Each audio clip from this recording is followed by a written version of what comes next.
यूँ तो गोदरेज नाम से हर भारतीय वाकिफ है। शायद ही कोई ऐसा घर हो जहां आज भी गोदरेज के ताले या फिर अलमारी ना मिले। ऐसा होना लाजमी भी है क्योंकि 125 सालों से कंपनी लोगों को अपनी सेवाएं दे रही है। बात तालों की हो या अलमारी की, सबसे पहले गोदरेज का नाम आता है। तो चलिए आज हम आपको इतने लंबे अरसे से लोगों के भरोसे पर खरी उतरने वाली इस ब्रांड की कहानी से रूबरू कराते हैं। ये कहानी शुरू होती है एक वकील से। आर्देशिर गोदरेज लॉ स्कूल से पास होकर निकले थे। उन्हें 1894 में बॉम्बे सॉलिसिटर की एक फर्म ने एक केस लड़ने के लिए जंजीबार भेजा। ईस्ट अफ्रीका में वकालत कर रहे इस वकील को जल्दी ये समझ आ गया कि वकालत में उसे झूठ का सहारा तो लेना ही पड़ेगा, मगर वो झूठ के सहारे वकालत नहीं लड़ना चाहते थे। लिहाजा वो वकालत को अलविदा कहकर भारत वापस लौट आए। आर्देशिर भारत तो आ गए, मगर उनके पास कोई काम नहीं था। शुरुआत में उन्होंने एक केमिस्ट शॉप में असिस्टेंट का काम किया। इस दौरान उनकी दिलचस्पी सर्जिकल इंस्ट्रूमेंट बनाने की ओर हुई। इसके लिए उन्होंने पारसी समाज के प्रतिष्ठित व्यक्ति मीरवानजी मुचेरजी कामा से 3000 रुपये उधार लिए। हालांकि उनका ये बिजनेस नहीं चल पाया। गोदरेज का पहला बिजनेस फेल होने का कारण था उनका देश प्रेम, या यूँ कहें कि देश के लिए उन्होंने खुद के मुनाफे को ठोकर मार दी। दरअसल आर्देशिर को एक ब्रिटिश कंपनी के लिए सर्जी इंस्ट्रूमेंट बनाने थे। बनाते गोदरेज मगर बेचती ब्रिटिश कंपनी।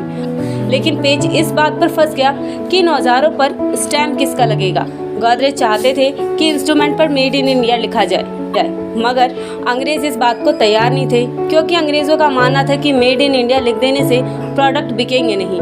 ऐसे में आर्देशिर ने इस बिजनेस को ही बंद कर दिया। हो सकता है कि नियति ने ही यह फैसला लिया हो, क्योंकि आर्देशिर को तो कुछ अलग ही करना था। यही वजह थी कि अपनी असफलता के बाद भी वे निराश नहीं हुए। आर्देशिर की किस्मत बदली अखबार में छपी एक खबर से।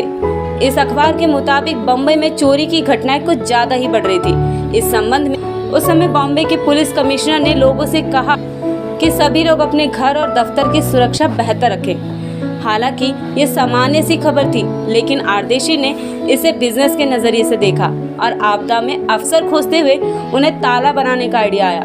ऐसा नहीं है कि उस वक्त ताले नहीं थे, मगर गोदरेज ने ऐसे लॉक्स बनाए जो पहले की तुलना में ज्यादा सुरक्षित थे। साथ ही किसी भी चाबी से हर ताला नहीं खुल सकता था। उस वक्त तालों को लेकर कोई गारंटी भी नहीं थी, मगर आर्देशिर गोदरेज ने ये रिस्क भी लिया। उन्होंने एक बार फिर मीरवानजी मुचेरजी कामा से कर्ज लेकर बॉम्बे गैस वर्क्स के बगल में 215 वर्ग फुट का गोदाम खोला और वहां ताला बनाने का काम शुरू कर दिया। इसके साथ ही साल 1897 में जन्म हुआ गोदरेज कंपनी का। कमाल की बात ये थी कि लोगों ने गोदरेज पर भरोसा भी किया और देखते ही देखते गोदरेज के ताले भरोसे की नई मिसाल बन गए। तालों का कारोबार जब चल पड़ा तो आर्देशिर ने अन्य व्यापार में भी कदम रखना शुरू कर दिया। आर्देशिर और गोदरेज के अगले बिजनेस की नींव भी लोगों की आर्थिक सुरक्षा की समस्या पर ही रखी गई। अमीरों के शहर बॉम्बे में लोगों के पास तब बैंक लॉकर जैसी सहूलियतें नहीं थी। उन्हें नकदी और जेवरात घर में ही रखने पड़ते थे। ऐसे में आर्देशिर को ऐसी अलमारी बनाने का प्लान आया जिसमें लोगों का धन सुरक्षित रहे और चोर आसानी से उसे तोड़ ना सके। इंजीनियर और अपने कारीगरों के साथ महीनों तक मंथन करने के बाद आर्देशिर ने तय किया कि वह एक ऐसी अलमारी बनाएंगे जो लोहे की चादर को बिना काटे बनी हो। लिहाजा साल 1902 में गोदरेज की अलमारी बाजार में आई। आर्देशिर की मेहनत एक बार फिर रंग लाई। देखते देखते इस अलमारी ने लोगों का भरोसा जीत लिया और एक बार फिर से लोगों का गोदरेज पर विश्वास बढ़ गया। ताले और अलमारियों के बाद गोदरेज ने साबुन बनाया। ये पहला वनस्पति तेल वाला साबुन था। इससे पहले जानवरों के वसा से साबुन तैयार किया जाता था। यहाँ तक कि रविंद्रनाथ टैगोर तक ने उनके साबुन का प्रचार किया। आज़ादी का मौका भी गोदरेज के लिए व्यापार के नए अवसर लाया। 1951 में गोदरेज ने आज़ाद भारत में पहले लोकसभा चुनाव के लिए 17 लाख बैलेट बॉक्स बनाए। रेफ्रिजरेटर बनाने वाली भी गोदरेज पहली भारतीय कंपनी बनी।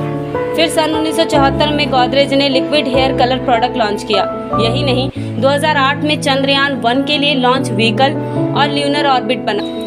कभी एक सर्जरी ब्लेड बनाने के बिजनेस में फेल होने वाले आर्देशिर गोदरेज का खड़ा किया गया गोदरेज समूह आज सीसीटीवी से लेकर कंस्ट्रक्शन और डेयरी प्रोडक्ट तक का बिजनेस कर रहा है। भारत समेत दुनिया भर के कई मुल्कों में गोदरेज का व्यापार फैला हुआ है। गोदरेज के प्रोडक्ट्स दुनिया के 50 से ज्यादा देशों में बिक रहे हैं।